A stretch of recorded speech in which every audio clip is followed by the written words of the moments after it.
For 6 years, from 1960 to 1966, Carlos Castaneda served as an apprentice to a Yaqui Indian brujo, or sorcerer, named Don Juan. During those years, Mr. Castaneda was a graduate student in anthropology at the University of California at Los Angeles. His experiences with Don Juan led him into a strange world of shamanistic lore, psychedelic experience, and adventures in what Mr. Castaneda calls states of non-ordinary reality, some of which were frightening in the extreme, and all of which are fascinating in the extreme. His experiences with Don Juan are recounted in a book which has been published this year by the University of California Press, called The Teachings of Don Juan, A Yaqui Way of Knowledge.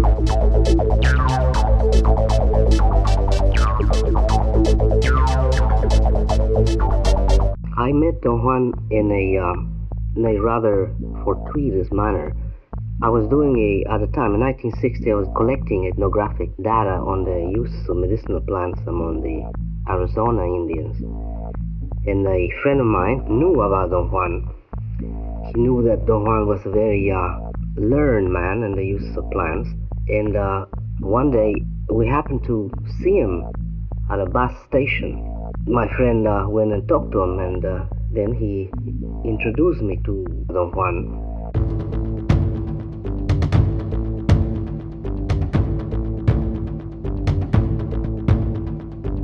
Carlos was brilliant.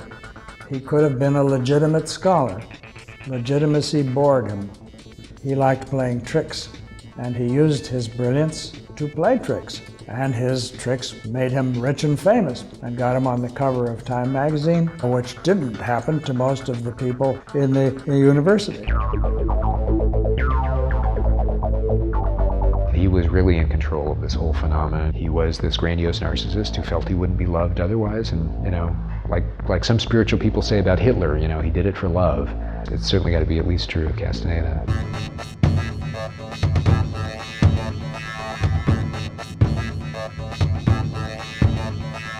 Don Juan didn't say anything at all. He kept on staring at me, and that made me very uncomfortable. He seemed to have seen through me.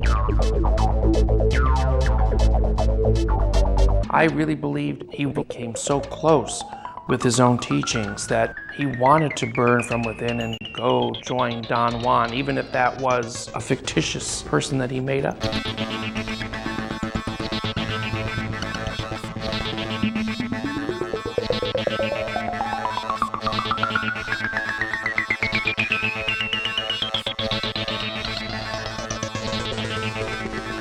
The more time I spent with him and talked with him, I came to understand that the books were fiction. He even told me, forget about the books, don't even read the books, get rid of the books. That's not what it's about. Those books changed my life. My first wife said I would be dead if I wouldn't have found these books, because I was just a hopeless hedonist. However, I think something really went wrong. There are people out there that are saying they should be banned. And it went wrong not because of Carlos, it went wrong because of us, the people who did what we did with what we've been told by Carlos. They're actually putting warnings.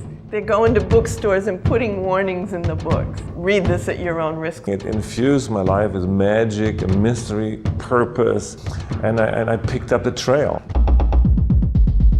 These were not ordinary books. Whether you were straight or stoned, they did something to you. These books made the reader into an apprentice. And that just like Carlos was presented as being an apprentice to Don Juan, the reader is an apprentice to the writing of Castaneda.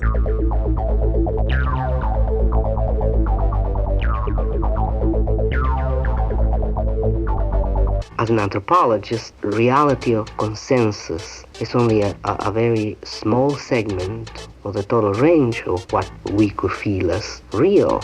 If we could learn to code reality or stimuli the way a shaman does, perhaps we could elongate our range of what we call real to a different interpretation.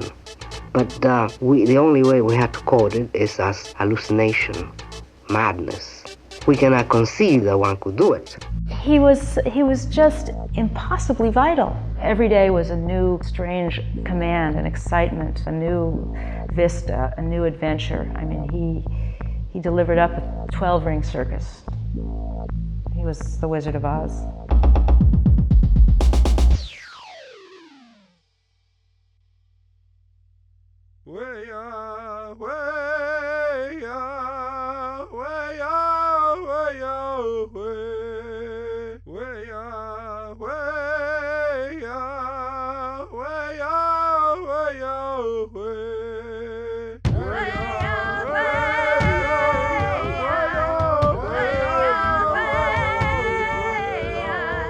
Carlos Castaneda was a best-selling author for 30 years. He had written about a dozen books, gave one radio interview in the late 60s, and after that, carefully manipulated his fame, limiting his publicity to infrequent newspaper and magazine articles. Carlos erased his personal history and remade himself anew, rarely allowing himself to be photographed. These pictures are amongst the last still known to exist. The inner circle of Carlos's life was no less enigmatic. There was Carlos, then there were the three women he called the witches: Florinda Donner Grau, Taisha Abelar, and Carol Teagues, all three of which he alleged also had an apprenticeship with Don Juan, the sorcerer Carlos wrote about in all of his books, and the man whom he allegedly based all his actions upon. Outside of those three women, Carlos formed a sorcerer's party of approximately 20 people. Outside of that, Carlos drew 40 people out of the first public workshop to create an extended sorcerer's party and taught private classes to those 40 people. I was part of those private classes, and most of the people you'll see here are acquaintances from that private class and Carlos's sorcerer's party. Carlos Castaneda used to say, "We're all beings who are going to die." Now that statement seems self-evident, but for Carlos it was not just a metaphor. The intention behind that statement was for each of us to live each day, each second, as if it is our last moment on earth. This is your last moment, your last act. How do you want this moment to unfold? Everyone I know who is truly a shamanic type walks close to death. I think that all of us tend to make better decisions and better choices when we are conscious of the presence of our own death as an advisor. What does this mean? It means we are capable of looking at all the issues of life from the standpoint of our death. And you know, that brings clarity. If you look at everything going on right now as if you're going to die today, you might make choices with greater courage and passion and compassion than you might do otherwise. You might just sort of lose it all and throw it away. But if, in addition to looking at all the issues of life as if you're going to die today, you have a firm, direct understanding that there is life beyond death and that it has its own conditions, then I think you're going to do really much better than you might do otherwise. I notice a great difference as I go about the world between those of us who have a clear personal experience of life beyond death and those who do not. We tend to look at things a little bit differently. In our culture, a close-up personal encounter with death is not welcomed by most people. Death is really sort of blanked out. People don't want to think about it very much. Our culture doesn't give us a training for what follows death, the way that ancient cultures did. In ancient cultures, it's understood that one of the great things that you can do in life is to be ready to die because you've explored what goes on beyond death and you're ready in that sense. Dreaming prepares us for death. Dreaming shows us what might follow our own physical death. It puts us in contact with people who live on the other side of death. And from this comes power. Academically speaking, I can point to the first drawing of a shaman from Siberia, which is where we get the word shaman from the Tungus people out in Siberia and Central Asia. And back in the late 17th century, 1690s maybe, a Dutch traveler, Nicholas Witsen, came back with testimony about these people and their spiritual healing practices under the heading of shaman. The West supplied the ism eventually. And he drew a picture of the shaman. And the shaman was shown with a drum, beating on a drum, and with an antler headdress. So there was a connection to the animal world. And underneath that was a caption, shaman, or priest of the devil. Our first picture of the shaman came with this demonic, satanic label. This was very threatening to the West. It was also threatening to our rationality, not just to our religion, because this was became soon the 18th century, the age of enlightenment in Europe, when we're supposed to get beyond all this mumbo jumbo, you know? For the rationalists in the Enlightenment, there wasn't even going to be Christianity, let alone shamanism, but not many people were serious scholars of shamanism because it wasn't out in the culture.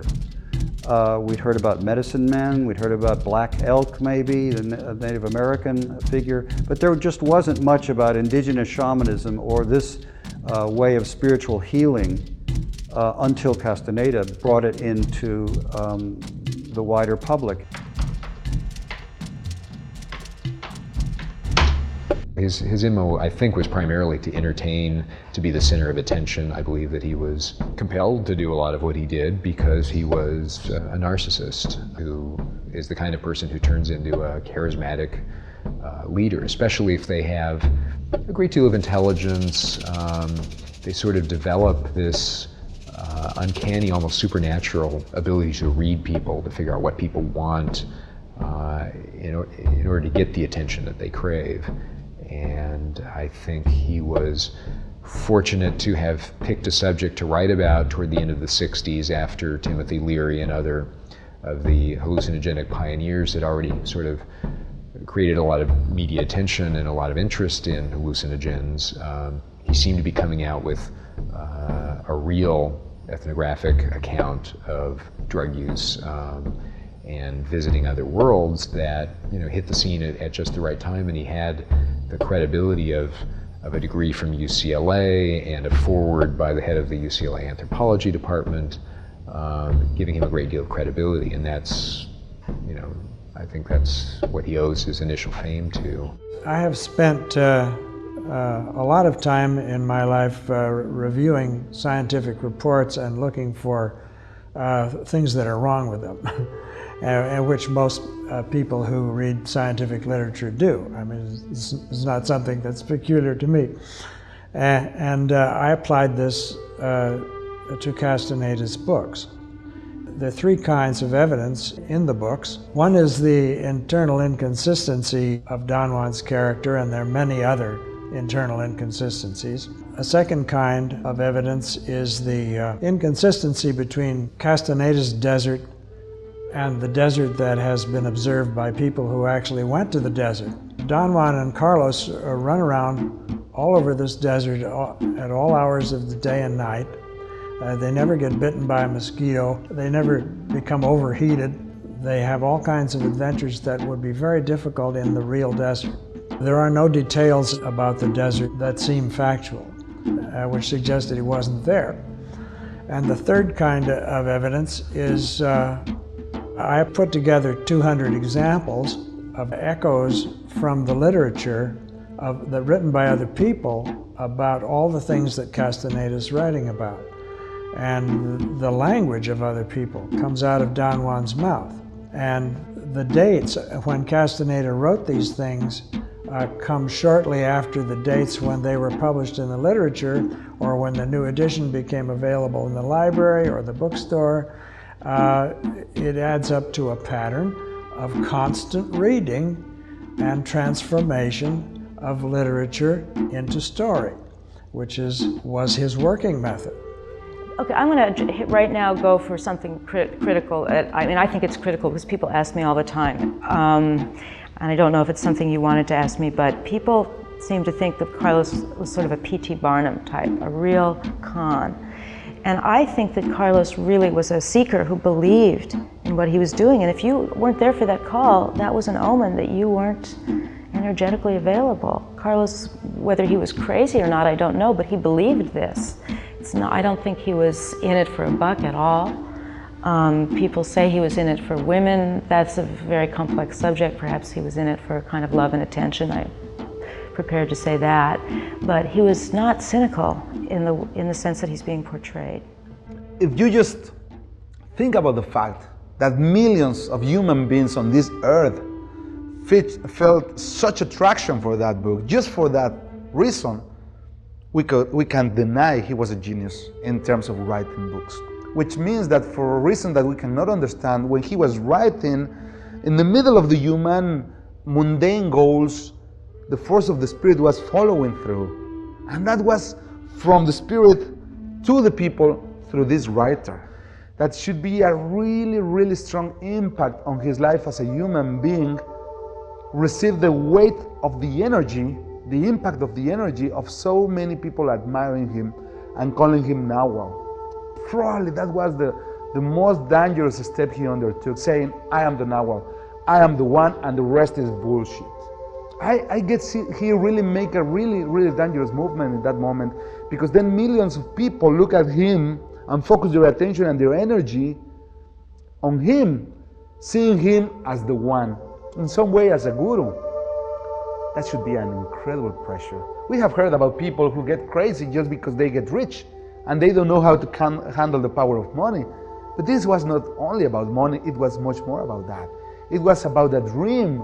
He created this dream, and I think he got trapped in the myth.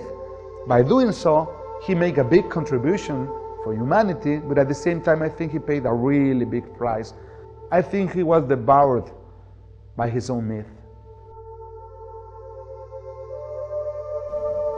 Nagual has two meanings basically within the Castaneda work.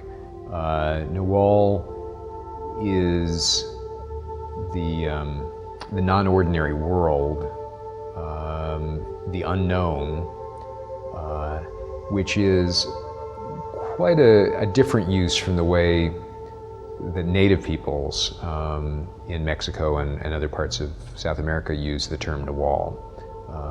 In those traditions, in the indigenous traditions of shamanism, nagual is basically the spirit animal that is born, comes into the world somehow at the same time an individual is born, and that one's life is connected to, and that you can visit and use in your dreaming.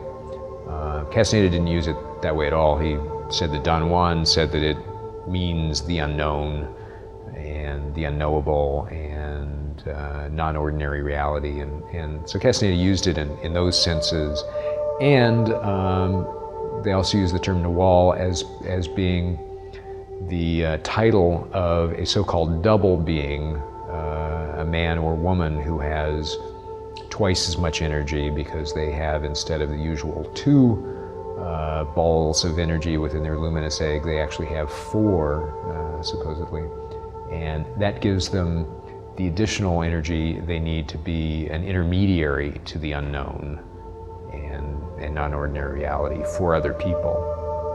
And they become then, if they are found by someone who's part of Don Juan's supposed lineage, they become a nagual man or a nagual woman, and that's what Castaneda claimed that he himself was, that he was the nagual, the person with double energy that Don Juan found, that Spirit pointed out to Don Juan as being the one to take over from Don Juan, to continue his lineage, which had supposedly spanned 27 or 28 generations.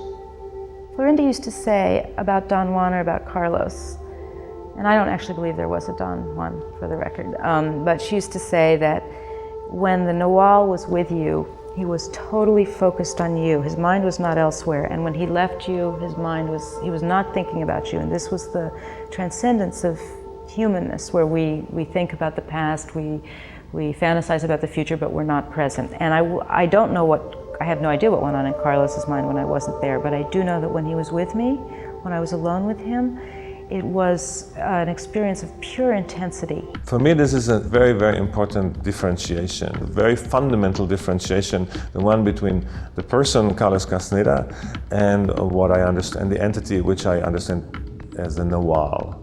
It's like a radio station. It's something abstract, something broadcasting, something that has been broadcasting all along and I've been receiving. That is the nagual.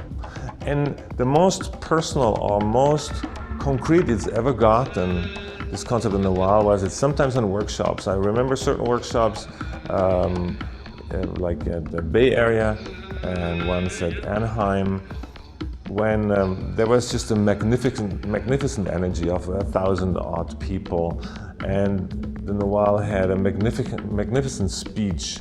Something happened, like in Anaheim when he dismissed all the chakmols because of egomania. And he was so infused with energy. He was basically floating, speaking of perceiving energy. I mean, I was silent because I was just, for 2 hours, just focusing on his speech and shutting off my internal dialogues. I was capable of perceiving more. And there was this person coming off the stage, radiant, like I don't know what. I'd never seen anything like it. Totally radiant, like somehow floating slightly above the ground, coming towards me just by chance and hugging me for no obvious reason. And I felt not anyway particular. It was just a moment suspended in time. That was in the wild too, and that was the most concrete or most personal I ever got. And I loved this being beyond anything I ever. It was just like, wow. But then it dissipated and life takes over, and then, I don't know, at other times I find that sort of same entity babbling inanities in his own house where I was invited to a party and I found him disgusting. But that at best was Carlos Castaneda, or I wasn't able of perceiving something else.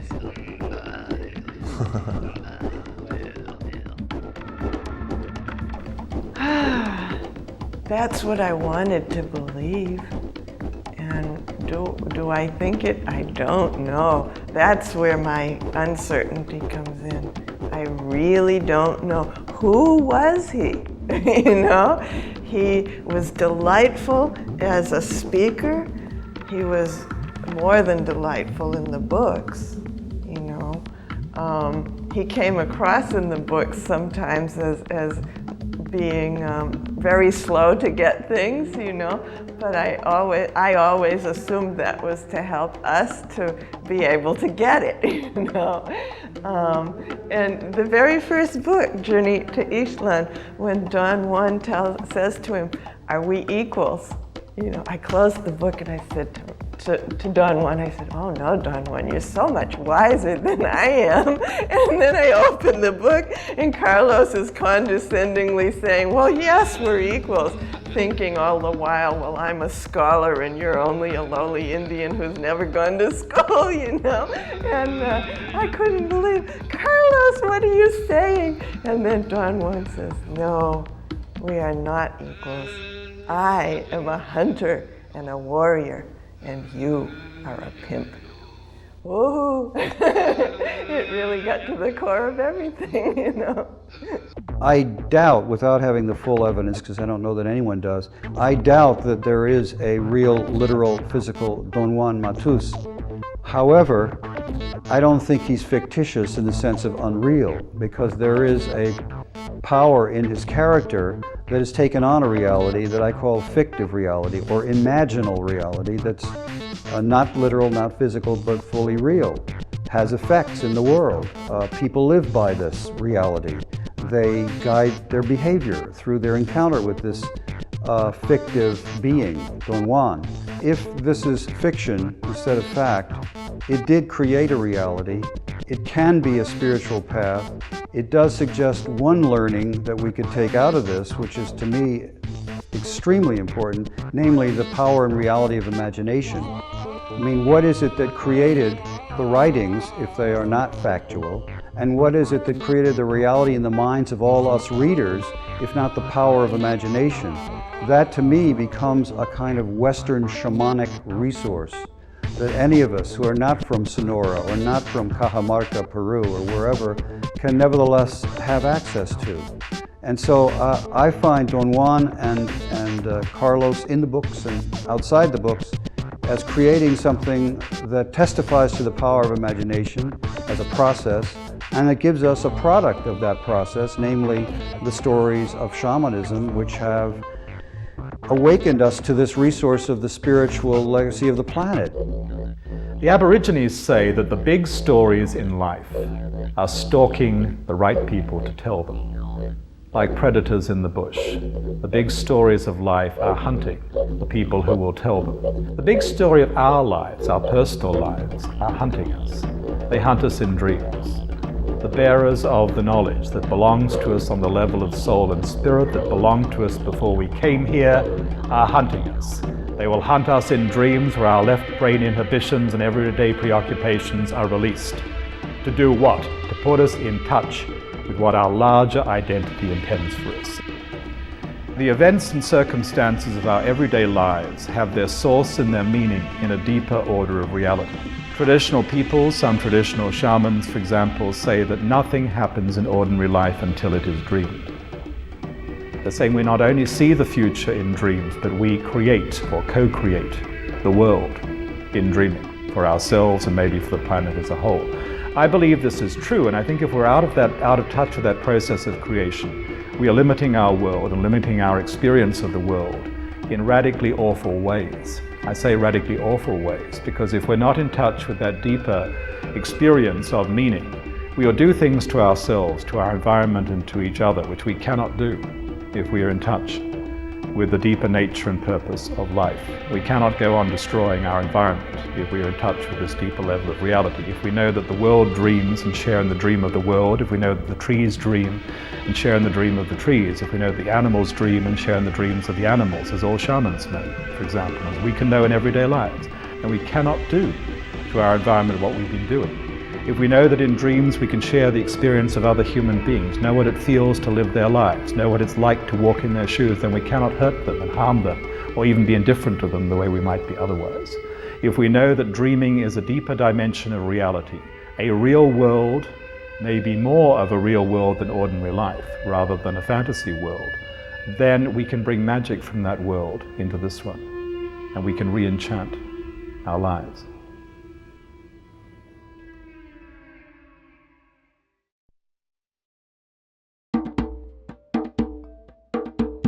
When classes first began, everyone was giddy over being chosen to join Castaneda's secret militia, battling the war to win abstract perception. But Castaneda's inner circle was like an onion. There were many layers to penetrate before you got to his center, and like everyone, I was eager to get drawn deeper inside.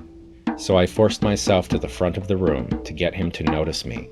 It worked, and he seemed to take a liking to me. But the more time that passed, the wider the divide grew between living the path alone and living it under the mandate of its leader. Castaneda had a knack for reading people, and I didn't want him to sense my hesitation. So one day, I inched my way to the back of the room, where I hoped to evade his powers of perception. The next day I received a phone call from one of his wards asking why I wasn't in class. Fibbing, I said I wanted to test my ego and give someone else a chance at the front row and describe the day's events to prove my attendance. Content, the ward hung up and I heaved a sigh of relief. I was off the hook. Minutes later, the phone rang again. Castaneda's ward called back with explicit instructions that Castaneda would prefer it if I stayed at the front of the room. I was back on the hook and chuckled to myself with a warrior's detachment. Castaneda had taught me well. A wave of energy he called the cloak of confidence overcame me. I knew what had to be done. I had placed myself in his sights, and now would have to implement his own teachings against him in order to continue receiving the value of his knowledge. There must have been others like me, but I dare not blow my cover to find them. Months later, my hesitation softened when Castaneda pulled me aside and commented at how impressed he was with my progress. My ego reveled in the compliment, but was it truth or mere manipulation designed to draw me out? I assessed the situation using Castaneda's own guidelines and concluded that even though it was clear he struggled to embody his own mythology, the myth had a power all its own. So I watched, unsure who had made the miscalculation. Me for embracing the path, yet secretly rejecting its leader, or those classmates who gave themselves over, body and soul. I was in love. I was in love with Carlos. We met via Florinda and began, after 6 months, a love affair. And he told me that he had been celibate for 20 years waiting for me. And I laughed in his face. I said, come on, please. And he was so charismatic that after several quarrels about it, he had me convinced that this was indeed true. This seems absurd, but I didn't live in Los Angeles. I didn't see him interact with any other women. I lived in the San Francisco area, and he called me every day, making love, and I would meet him for trysts in motels and hotels, and I didn't know. And eventually, when I moved to Los Angeles, it became absolutely apparent that I was part of a large harem, and was presented. This is 4 years into our sexual and romantic relationship, during which time he had proposed marriage to me, and I had responded that I would marry him, and was waiting for this wild trip to Las Vegas we were going to take to have a crazy elopement. And he'd asked me to announce publicly to all my friends in the Bay Area that I was his fiancée. So I told, it spread like among the New Agers like wildfire, and then he asked me to stop at a certain point when I told a great many people, and I said, why? And he said, I wanted to see what the auras of those New Agers would look like. And I said, what did they look like? And he said they were jealous and envious and full of hatred when they found out. So now it's time to stop talking about it publicly. Well, by then, to this day, I have people saying, aren't you Castaneda's fiancée? And when he died, a woman who didn't know me well sent me a condolence card, a bereavement, sorry for the death of your husband card. And Carol was at my house, and she looked at it and she said, oh my God, can you imagine how many women got these? And she tossed it. So it is the blackest of humor. When I found out about that, my first reaction was, why didn't he want to have sex with me? I got very jealous. But this is amazing. What's wrong with me, Because at that time I was still thinking the nagual was my only possible savior on earth. And so I went into this, what's wrong with me, like the very classic jealous scene, which I also thought I had far overcome, but it served a certain purpose, which is to inject the nagual into the women, and that it only applied to very slow women. That made me feel bad because I thought, oh, maybe I wasn't very slow, so that's why I didn't. So I had still, as it turns out, I had sexual hang-ups because I just didn't get over it.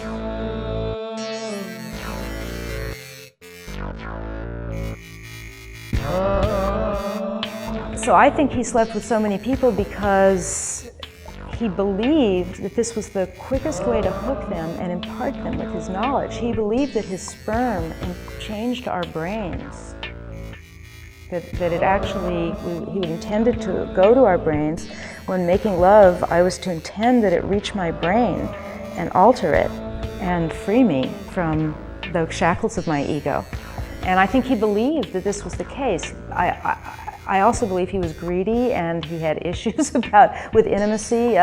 One of the most profound conversations I had after his death was with one of the witches, Carol, who shared with me that she thought he had terrible intimacy problems which he carried with him to his grave, that he had never conquered them. And to hear it from her lips was very meaningful for me and very helpful. I'm very grateful to her for sharing that with me. And she said she thought he had more women than anyone on the planet. I said, Will Chamberlain? And she said, yes. She said, you cannot believe it. And so she said it. So he was greedy, he was hungry, he was insecure, all those things that intimacy problems entail. So it's a combination of just human folly and his belief that he was imparting something and receiving energy. I'm sure you're familiar with these Taoist beliefs that older people receive juice, so to speak, from younger people energetically. He also indicated that he believed in that it was a trade. We were getting the nagual's sperm and he was getting our life force. The way he described it to me was that I was the person they'd been waiting for to complete their circle, and that the timing and everything was very perfect, and that they had been desperate, thinking that they weren't going to find the electric warrior, and then I showed up and they knew it was me, and that I was some key element in their energy configuration that they had to do whatever work that they were doing, which I didn't really know what that was. I don't think they ever found out. It's hard to say, really. After being involved with a cult, which I believe this to have been a version of. The word cult is a perfectly respectable word in the study of religions before it took on this connotation, though. A cult is just a group of people who worship together. Not as horrible as some, and not as horrible as many, but a sophisticated cult. The early Christian church was a cult in the Roman Empire. I think he did brainwash these women. I think they wanted to believe that he was this mystical human being. He wove them into his myth. It depends on if it's somebody else's spiritual path and a group of people are in there and some strange things happen, all of a sudden it's a cult, and I think that word's thrown around very loosely. I think he had shown them some kind of magic, which he was capable of. He had read their minds. There are cult awareness networks out there to protect us from cults, but then there are valid spiritual experimentations that are getting a bad rap. He wrote many of them into the books. And I think after years of living with him, working with him, he created this wonderful, amoral life that some of them chose to continue in. Some women fell out. I heard of quite a number of women who were kicked out after having had some sexual encounters with him and had breakdowns or went into suicidal states.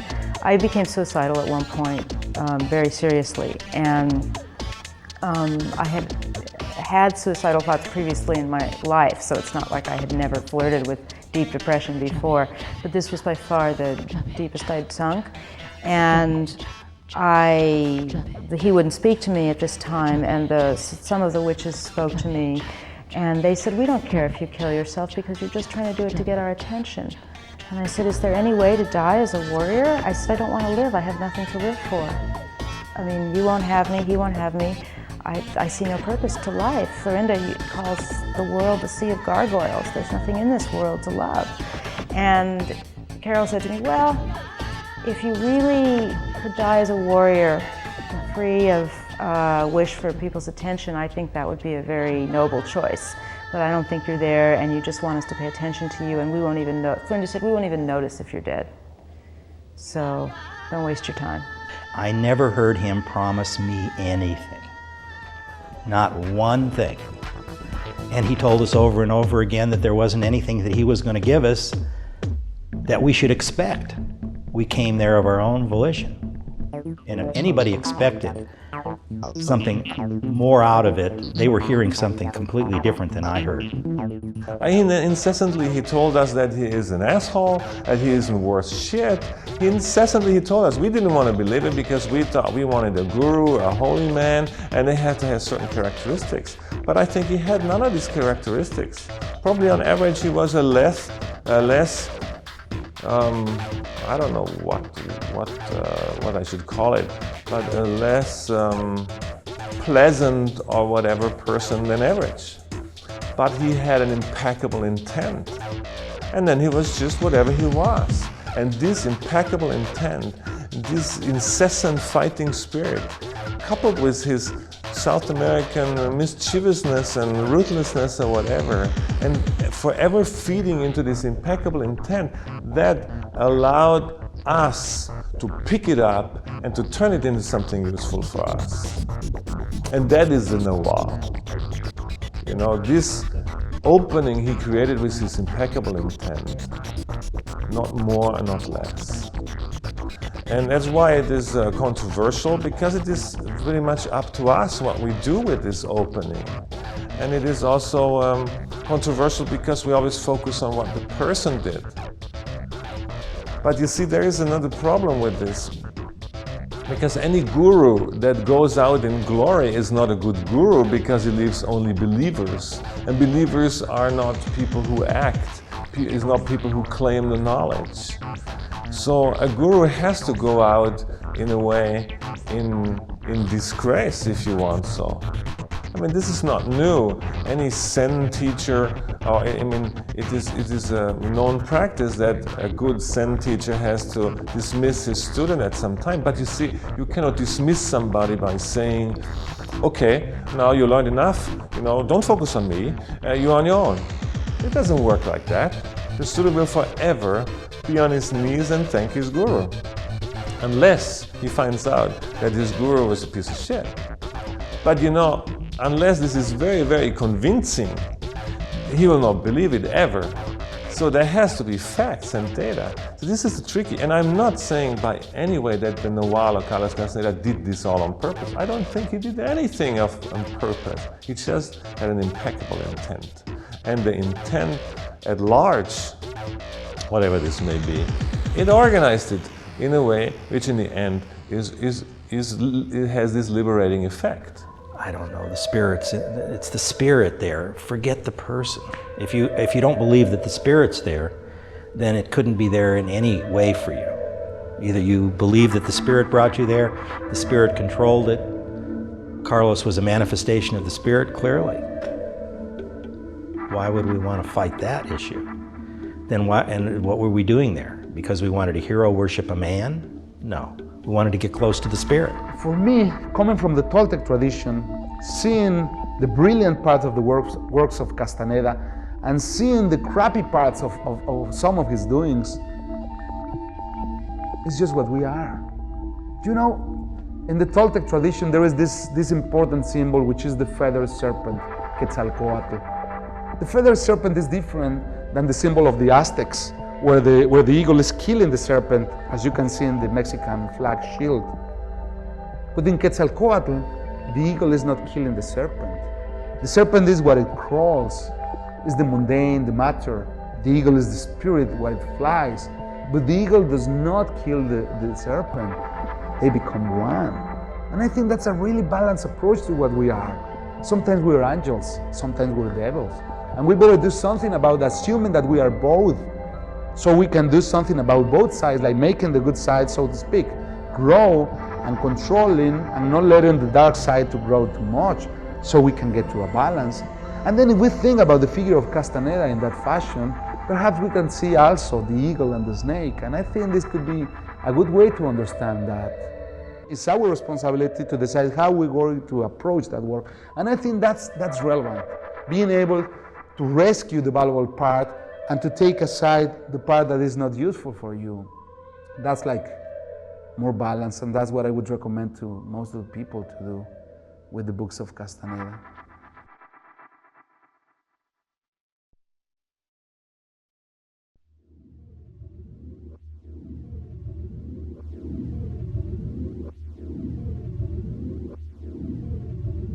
Allow your thoughts to dissolve. Perception is based on what I think I see. Relax your mind. And what I think I know.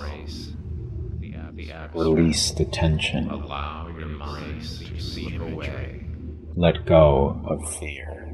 There exists no phenomenon other than what arises from the mind. There exists no phenomenon other than what arises from the mind. There exists no phenomenon other than what arises from the mind. Silence your internal dialogue. Allow myself the freedom to engage. Release your mental chatter. You are more than your physical body. Allow your ego move into pure presence. You are more see the vision of naked awareness. Move into pure awareness. Infinity is waiting. Perception is yours. Feel the intensity of a silent mind. You are gaining access to the infinite. Feel the intensity of presence. Your consciousness has awakened. You are experiencing the reality of what is. Move into the present. There is no past. There is no future. There is only now. There exists no phenomenon other than what arises from the mind. There exists no phenomenon other than what arises from the mind. There exists no phenomenon other than what arises from the mind.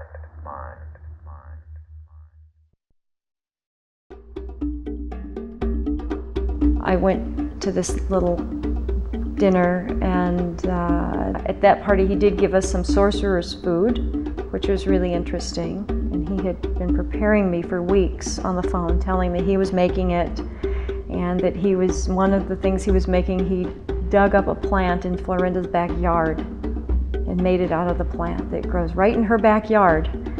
and it was mildly psychoactive substances. One I identified as datura, made exactly as he gives the recipe in his book, The Yaqui Way of Knowledge.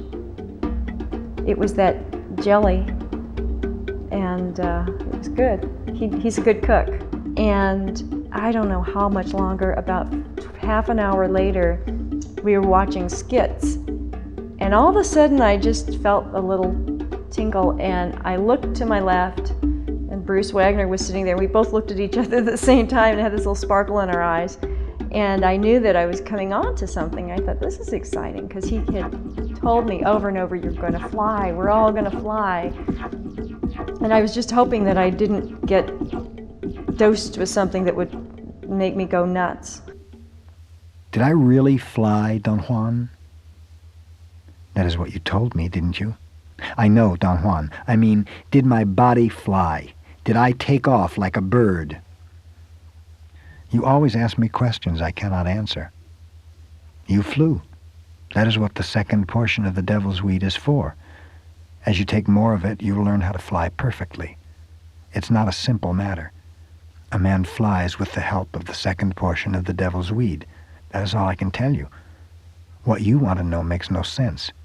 Birds fly like birds, and a man who has taken the devil's weed flies as such. El enyerbado vuela así. As birds do? Así como los pájaros? No. He flies as a man who has taken the weed. No. Así como los enyerbados. Let's put it another way, Don Juan. What I meant to say is that if I had tied myself to a rock with a heavy chain, I would have flown just the same because my body had nothing to do with my flying? Don Juan looked at me incredulously. If you tie yourself to a rock, he said, I'm afraid you will have to fly holding the rock with its heavy chain. I think Castaneda must have had a great deal of personal discipline to carry on his presentation flawlessly year after year. But the end to which he was putting this isn't entirely clear. It is always difficult to know how much the charlatan believes his own story. I mean, I have no doubts that he was a magician or a sorcerer, as the word is properly used in our tribe. Like, I remember the pigeon Taisha was supposed to have in her house, which was this big pigeon with no legs, kind of twisting, wobbling on sandy ground, which had come from another world. I was dying to see this pigeon. I did not want anything else in life at that time but seeing this pigeon. So I was sitting in the workshop just like almost sweating because I had heard the rumor that was, I believe, the Westwood workshop, that the pigeon is going to be shown. And I was out of myself because for the first time in my life, I knew now I'm going to see something which I can use to convince myself all those other things I detected, which are much minor than a, extraterrestrial animal, also have validity. So I wanted proof for my own experiences by seeing that extraterrestrial animal, that pigeon. And for some reason, he got around so well. I know the reason I was told why the pigeon didn't show up on stage is because some of us, our energies build up enough, and we would simply faint and lose it, and we would end up in mental hospitals, which is very convincing. I couldn't have agreed more. Of course, not me. I was ready to see that pigeon. So it didn't occur to me at that time to ask myself, maybe that was no pigeon. I know sometimes I tried to focus in and listen to every nuance of what he was saying, and then sometimes I realized his lips were moving and it was irrelevant what he was saying because something else was happening, but I could never quite put my finger on it. These kinds of paranormal abilities and possibilities are part of the lure of Castaneda. I don't know whether they're possible. I'm an agnostic there. I don't rule it out. Every Navajo blanket has one thread that isn't tied. Leave a little bit open for surprise. A dumb, stupid form of science, not the real leading-edge science, which is the province of visionaries, but a dumb form of scientism, an ideology of science that says that reality is just this or that, something you can measure and prove. A dumb form of science taught us to distrust inner experience, to distrust visionary experience, because it's awfully difficult to quantify and prove in laboratories. But that's not real science. The real science of the 21st century and beyond, the true science of the 21st century and beyond, is going to be a science that has dreaming at its heart. Because dream explorers are among the great scientists of our times. We can go directly into non-ordinary reality, and we can prove experientially what the speculators of quantum physics, the speculators about parallel universes are talking about. We can go there. We can know firsthand something about the possible reality of parallel universes, or how the dance of consciousness of the heart of the atom produces our material world. So the new science is going to be a science that has dreaming at its heart. As all great scientists have had visions and dreaming, Einstein's theories came directly from his dreams. Our scientists of the new era will be dreamers.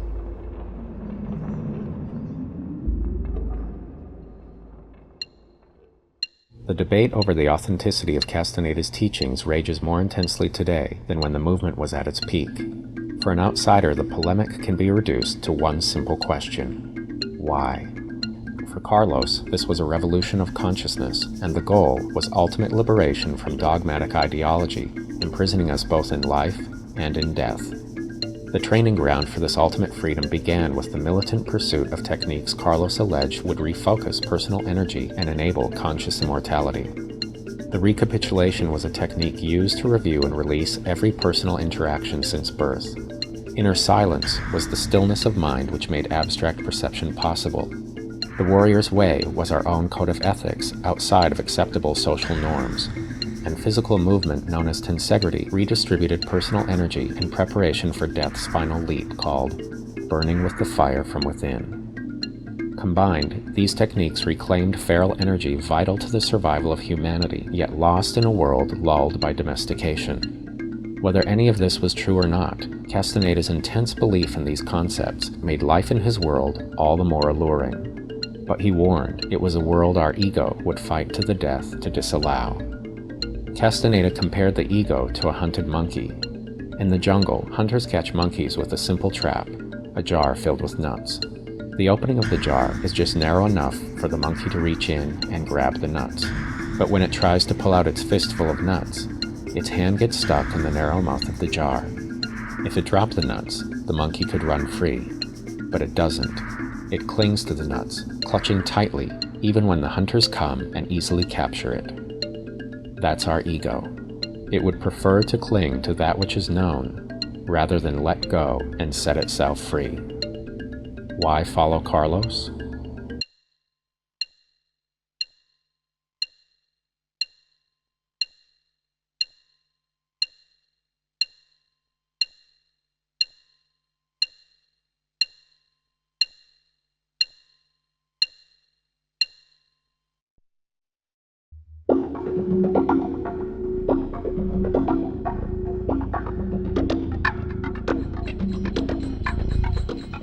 As I understand the recapitulation, well, first of all, we were to make a list of all the people that we'd ever met in our entire lives.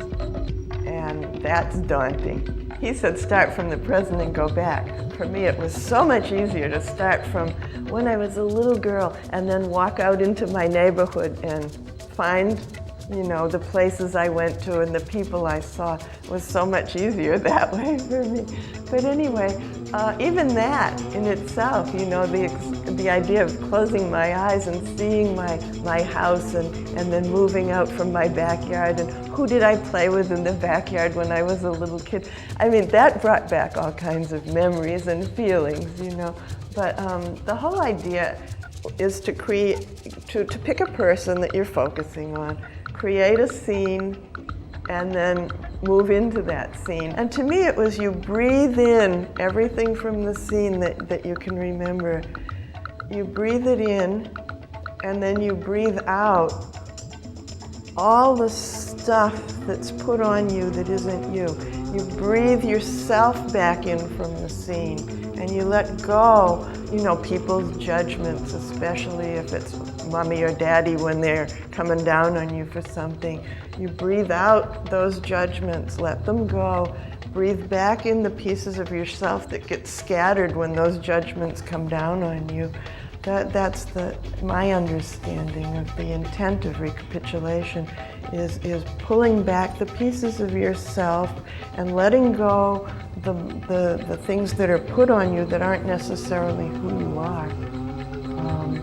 But to me also exploring those scenes and then again feeling like one day I was recapitulating the first love of my life. And the rush of feeling and emotion that came up, it was so still alive. And it had been over 20 years, you know. And the tears were as real today, you know. They were coming down, they were real. And the feeling was as real today as it was back then. So that to me is a gift. It's a time, a giving yourself time to find out who you are.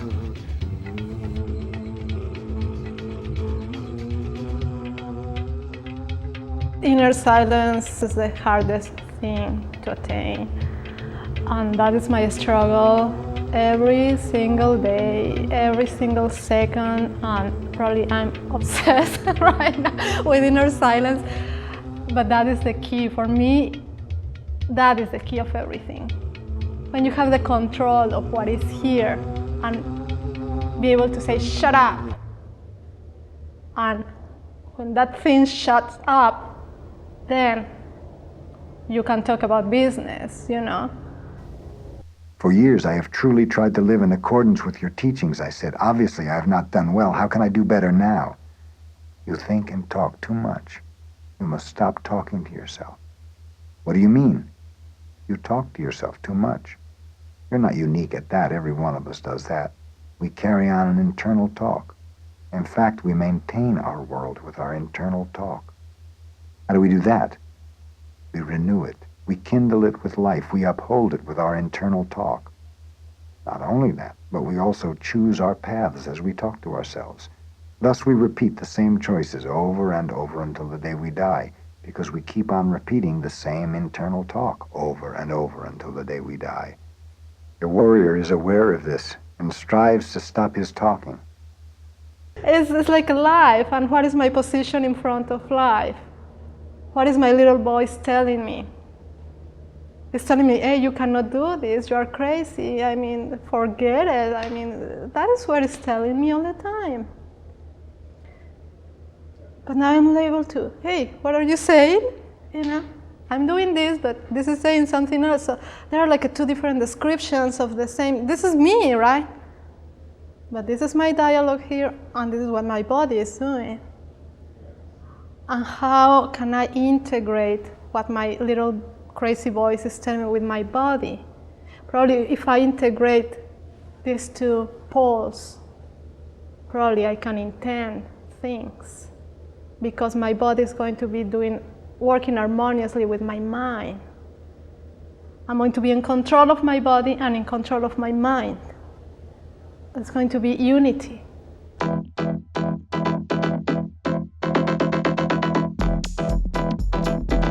Tensegrity is a series of movements, all different kinds of movements that they also call magical passes, that in the mid-90s, Castaneda claimed had been taught to generation after generation of people in his lineage of sorcerers. He claimed that they were movements that were practiced by sorcerers of ancient Mexico. They were passed down to his tradition, and that he and his co-workers had compiled, changed them in some ways to take out what he claimed were the darker, more morbid elements of them, so that they could be taught to a public audience. One does find in a number of his books movements of different kinds mentioned, but he never talked about tensegrity. It was a term that he coined based on architecture in the mid-90s. In my research, I found that Castaneda was doing private sessions with individuals dating back at least to the late 70s. the fact is the movements energize you. They do, and they trim you too. I've sad stories here about stopping, you know. Things are not as trim as they were before. So it would be good for me to practice, you know, at least some form of movement. And I've also heard other people who have practiced Kung Fu and a variety of other forms, yoga and whatnot, say that never did they get the kind of a kick from it that they got from Tensegrity.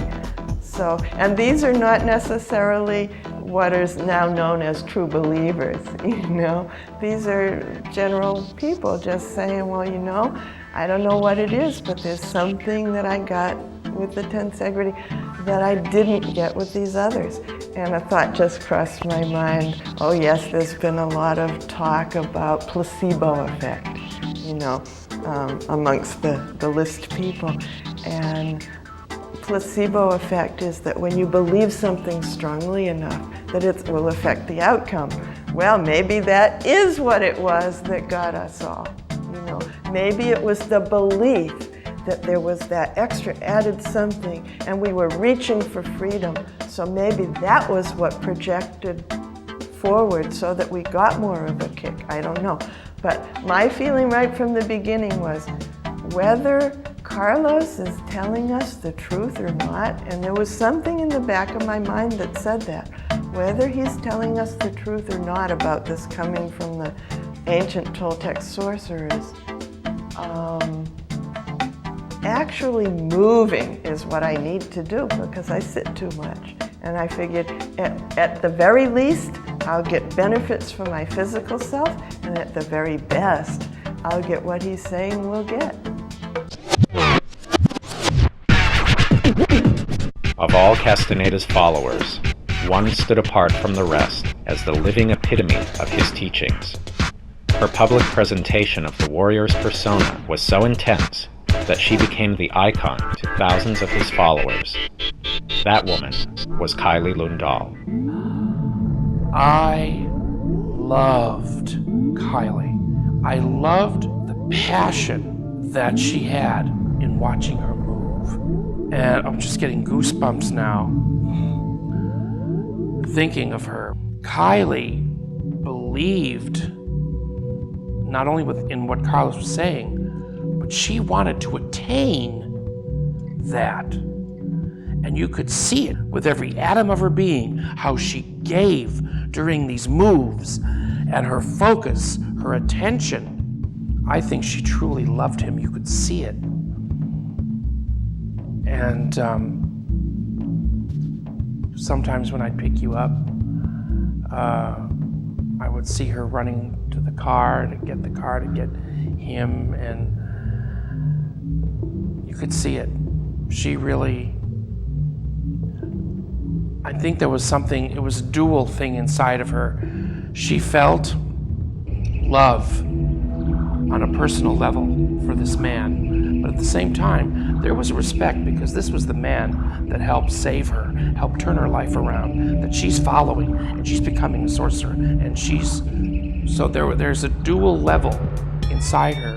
You could see the respect, and everything she did with 110% of her being.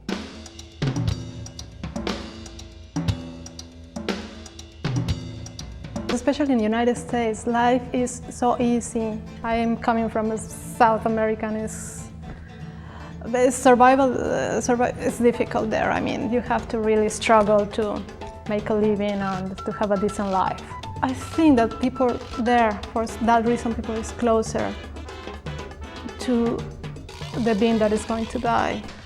I've seen the dogs here, that is incredible, that fascinates me because in my country, you see the dogs and the dogs are like so wild and they bite you and they kill you in the streets and they are like running all over the places, and you know, I love those dogs. Are scary as hell, you know, but are dogs. And here you see those huge dogs completely powerless, completely dead. I mean, just expecting their food. Actually, they know the time of that the food is coming, and so boring and so useless, like a toy. They just look cute and that's it, but they don't have the aggressiveness, they don't have the power, they don't have the, the dog instincts. And the human beings, we are into the same boat. If I listen to people, I don't meet too many, but sometimes you meet somebody with glazed eyes and talking about the love that is all in the universe, is only love, and they connect. I think there's something fishy about it. They seem incredibly misled. How boring is that? Carlos used to crack me up with his imitation of heaven too. It was he used to make great joke about the pace of heaven, remembering how slow it was. It was lovely. So he had a better deal going. We'd be pirates in infinity rather than harp-playing idiots. It was fun, it was intense, it was serious, it was meaningful. It wasn't frivolous. Because it was so realistic, it was so pragmatic, it was not way out there, it was not some religion that had the scent of heaven and holiness. It was so down to earth. It communicated that what you need in this world was like these 4 qualities of a stalker, if you recall. You need ruthlessness, you need cunning, and you need patience and sweetness. Not just sweetness. And I recall with pleasure the nagual's imitation of the angels in heaven who just walk very slow in infinite sweetness. And however appealing this may seem for a second in our busy world, but to spend all eternity, like the nagual put it, just walking slow in sweetness, I think is not too appealing a picture. And we live in a predatory universe. We always forget this. A lot of sort of well-meaning world healers forget that looking for the ultimate love behind everything. We live in a predatory universe. I think it's very important, and I'm glad that the nagual put my attention on this fact again and again, because we do. There is absolutely nothing out of this predatoriness in this universe. And it has to be, because in order to evolve, we need antagonism. Evolution without antagonism, meaning without something always trying to eliminate us or fight us or stop us, forcing us to get stronger and better and smarter and evolve, there is no evolution. And evolution is the very movement of life. Evolution is life. So without antagonism, there is no life. And we forget that. This mood, it's an honest mood, it's pragmatic, it's right. The purpose is to be what we are. The purpose is to being able to take our own destiny in our own hands. The purpose is to recover balance. It's about freedom, it's about power. One of the main problems involved in getting in touch with our dreams is we have to relinquish our illusions of control. We are required to relinquish the illusion that we understand everything, that reality can be put inside any box of understanding, and we'll be like that. We have to relinquish our idea that we are masters of the known universe and accept that we are operating within a larger universe with which we are connected. We are in fact multidimensional experiences, multidimensional beings living in ordinary reality, a three-dimensional existence. Dreaming takes us to the heart and epicenter of our multidimensional identity. That is terrifying to those of us who live primarily on the level of the ego, on the level of the everyday personality, or on the level, worst of all, of what other people tell us we are or can be. It is terrifying to the ordinary self, to the daily trivial mind, to be in the presence of a larger reality that might seem to swamp its expectations and ability to control things. So to go into dreaming, we need to find a way to reopen naturally and easily to the fact that there's a lot more to us than we understand on the level of the everyday mind. That's the beginning. I say it is useless to waste your life on one path, especially if that path has no heart. But how do you know when a path has no heart, Don Juan? Before you embark on it, you ask the question, does this path have a heart? If the answer is no, you will know it, and then you must choose another path. But how will I know for sure whether a path has a heart or not? Anybody would know that. The trouble is nobody asks the question.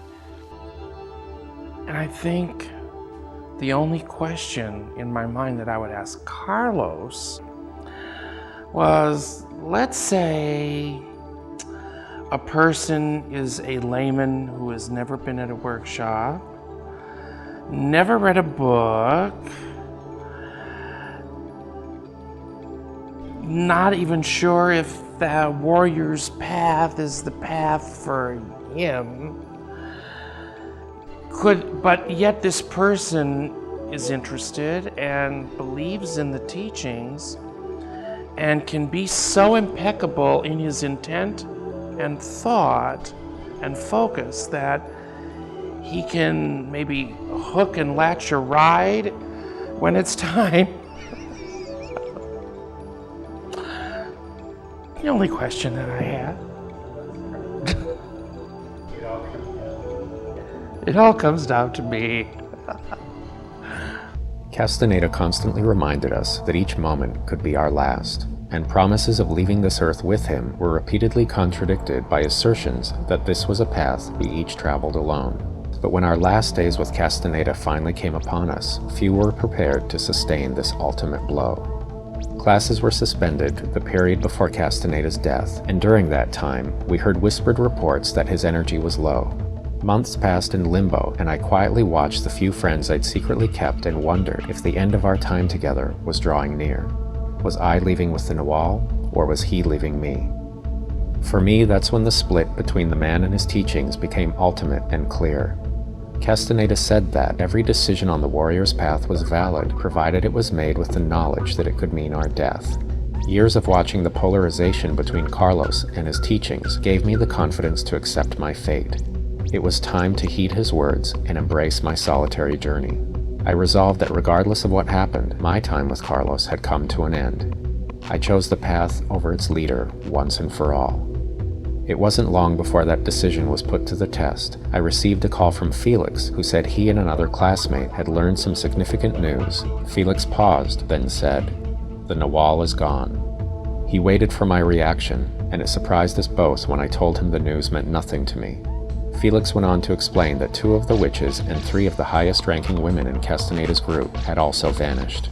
In one fell swoop, our sorcerer's world came crashing down, and I felt fortunate that my decision to break from Castaneda had come in time to deflect the blow.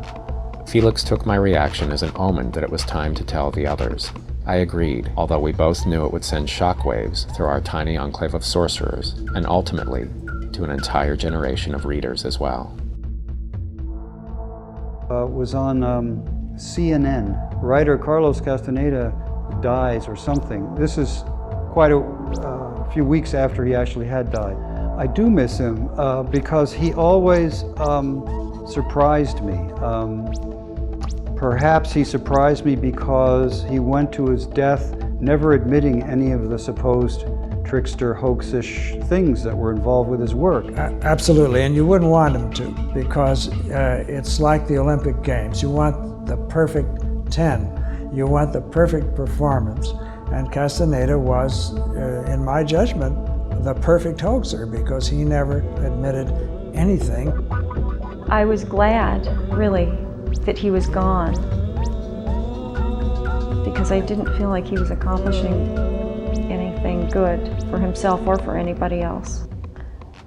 Then I had to face a lot of reactions of my fellow practitioners, and they all were devastated, most of them, because they felt the nagual left us and now something bad's going to happen, which in fact did, but at that time I didn't expect that. And so that confused me, and I kind of started also being suspicious about why didn't we know, did he really die, did he leave, because the official statement apparently was he left in the tradition of the sorcerers of his lineage.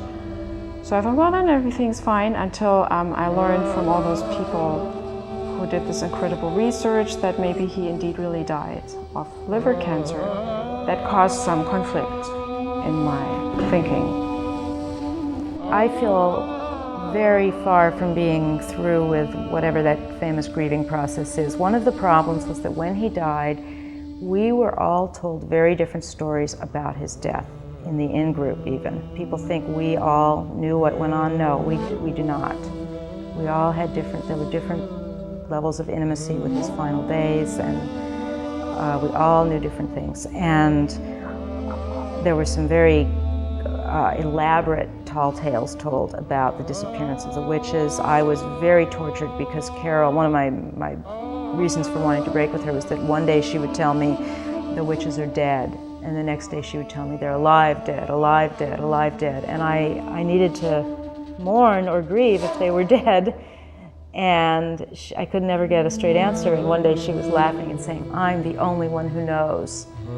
I have the power here. I'm the only one who knows the answer, and everyone needs me for this information. And that was a moment when I just thought, no, this relationship has to end. This is scary. She's loving the power of knowing whether these women are dead or alive. And I do need her for this. And I have to stop caring and needing her for this. I have to stop needing to know whether they're dead or alive. The burial of the warrior was a technique used to balance personal power, where the earth's embrace absorbed energetic anomalies, then recharged the body with the power of its essence. The experience reclaimed energy dispersed by daily life and imbued the sobriety required on the solitary path of knowledge. Castaneda's own burial was in fact a cremation, perhaps an attempt by those closest to him to fulfill his requisite of burning with the fire from within. It's speculated that the women who disappeared reenacted a passage from one of Castaneda's books, tossing themselves and his remains into an abyss. According to the books, the purpose of the act would not be suicide, but a reunification with the nagual. Did these women achieve their goal and reunite with Carlos, or were they emotionally dejected lovers, merely mourning the loss of their beloved? Whether blinded with the bias of a sorcerer's training or the bias of dogmatic social norms, the paradox remains the same. These women had a passion worth living for, and a passion worth dying for as well. At any rate, those 5 women were Florinda Donegrau, Taisha Abelar, and those 2 had written books about their supposed experiences with Don Juan. Kylie Lundahl, who was born Deanne Jo Alvers in Iowa. The other 2 were Talia Bay, whose real name is Amalia Marquez, who was the president of Clear Green, and the so-called Blue Scout, originally Patricia Parton, they called Nuri Alexander. She was the last one to join them. As best I can piece together, 4 of the women left together, probably in 2 separate cars, and headed east toward the desert. And Nuri seems to have joined them at the last minute, took her own car that was registered to her, whereas the other 2 were driving cars, whereas the other 4 were driving cars that had recently been purchased for cash and weren't traceable. She drove her own car and abandoned it in Death Valley. Police found it and reported it to Clear Green because they found some identification there and papers with Clear Green's number on it.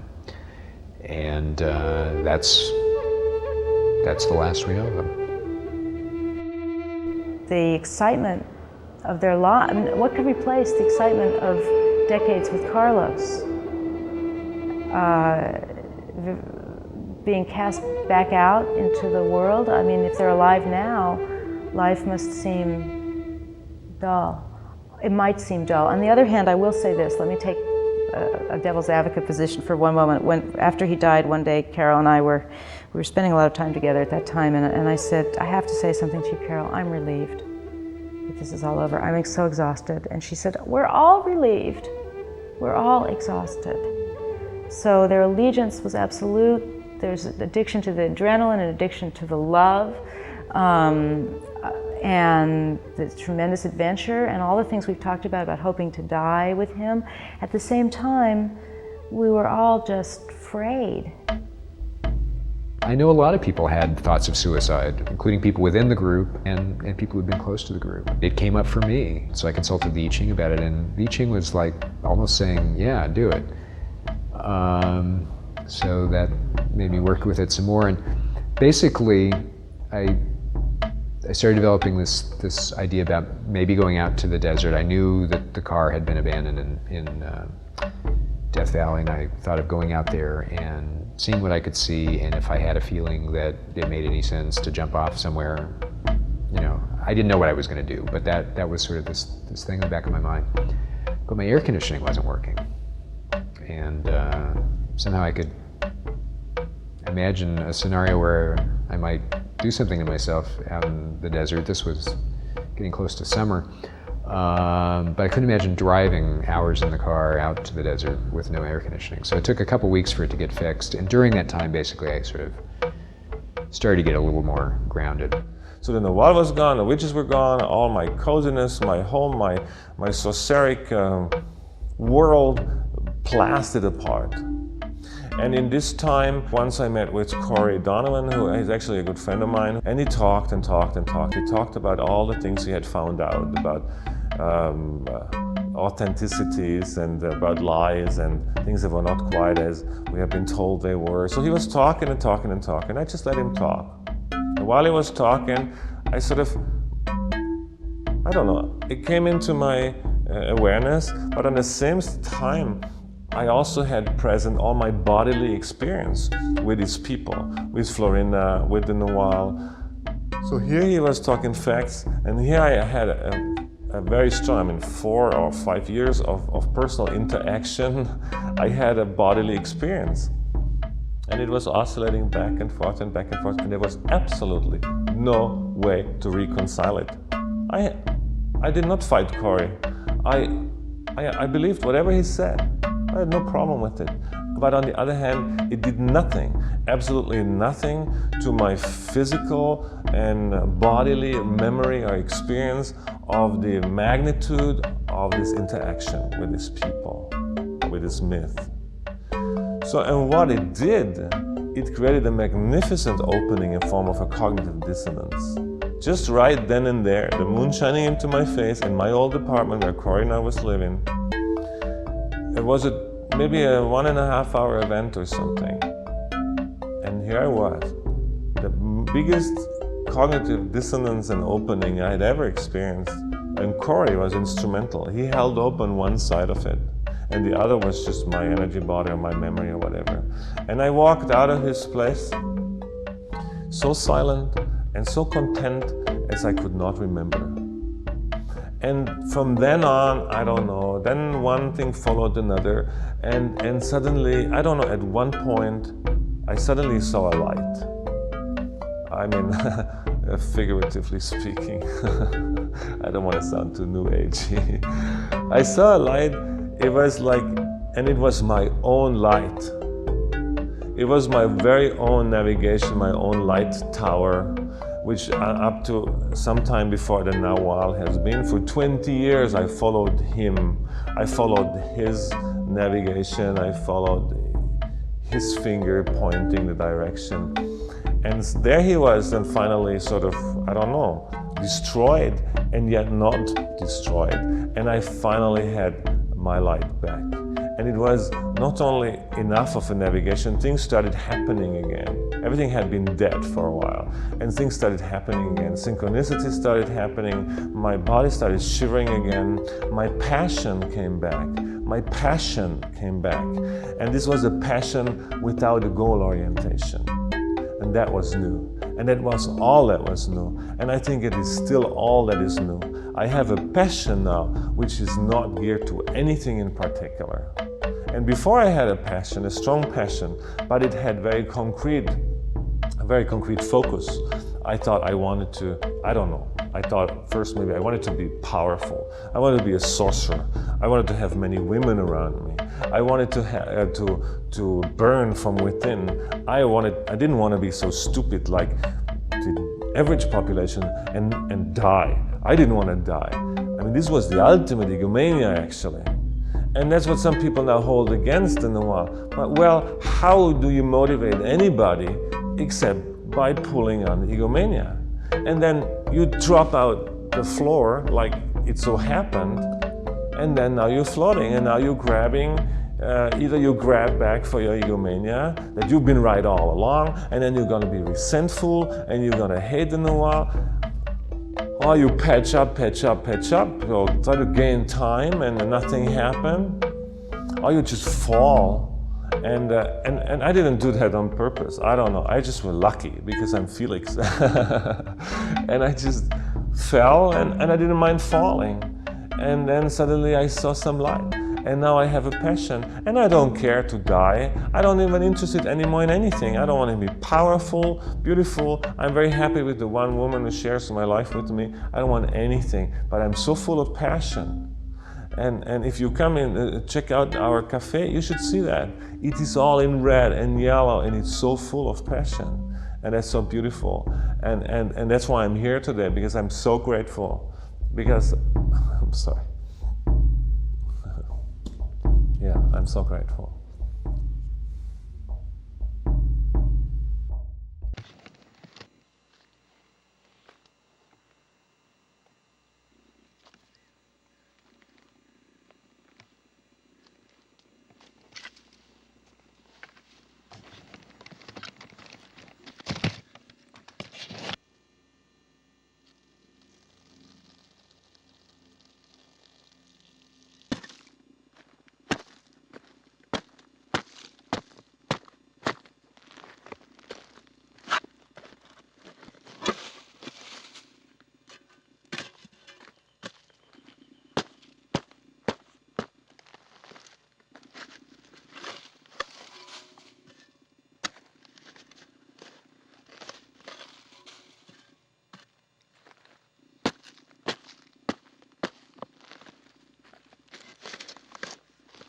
Don Juan stared at me for a brief moment and then moved his eyes away.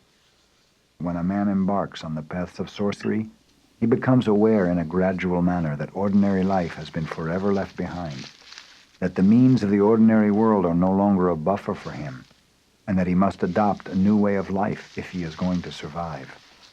Every bit of knowledge that becomes power has death as its central force.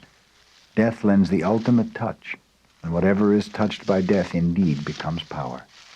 Without the awareness of death, he would be only an ordinary man involved in ordinary acts. He would lack the necessary potency, the necessary concentration that transforms one's ordinary time on earth into magical power.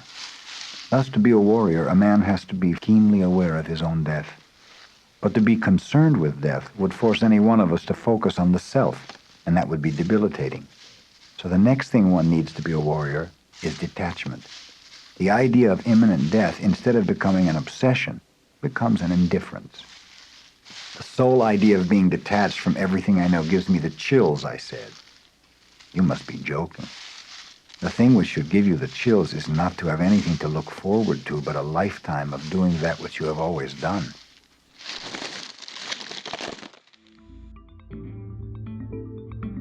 Carlos used to call infinity the dark sea of awareness.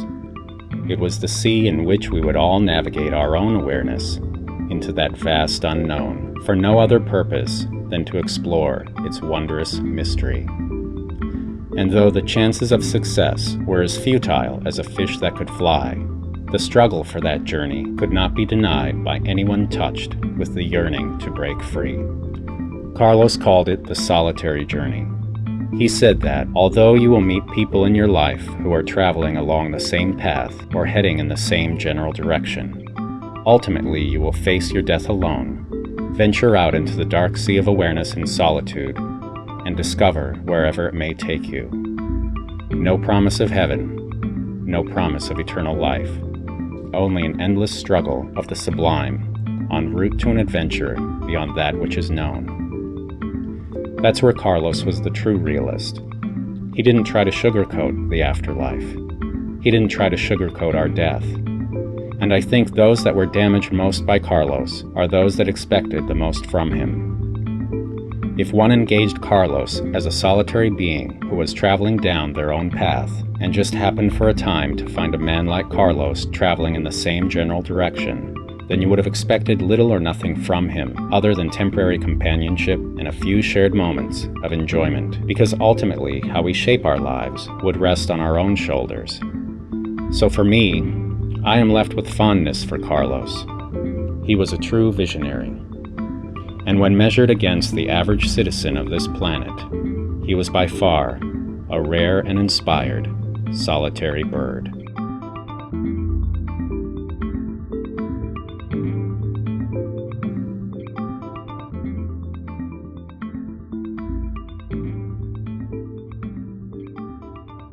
Don Juan's very versed in what we stand for.